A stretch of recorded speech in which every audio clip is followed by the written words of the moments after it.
Kamangha-mangha naman ang mga ibinidang fireworks display sa Philippine National Fireworks Festival sa Marikina.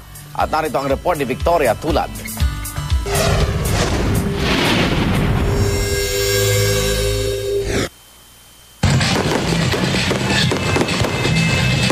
Makulay at talaga namang kamangha-mangha ang fireworks display sa ikalawang Philippine National Fireworks Festival sa Marikina na nilahukan ng mga pribadong grupo mula Laguna, Bukawi, Bulacan at Cotabato City. Kanya-kanya silang gimmick sa fireworks display.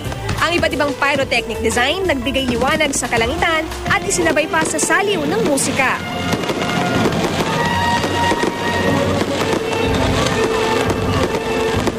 We want to give our local shooters, firework manufacturers a chance to show ang galing ng Pilipino.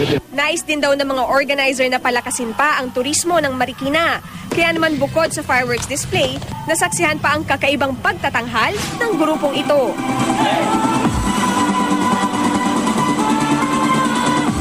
At ang maganda pa raw dito, libre ang mga palabas. Sa lahat ng mga bad news and stresses na naririnig natin nowadays, sobrang refreshing siya.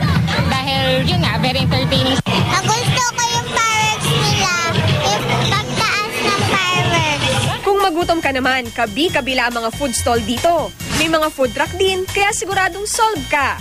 Mapapanood ang ikalawang Philippine National Fireworks Competition tuwing Sabado ng Abril mula alas 7 hanggang alas 8 ng gabi. Para sa unang balita, Victoria Tulad, reporting.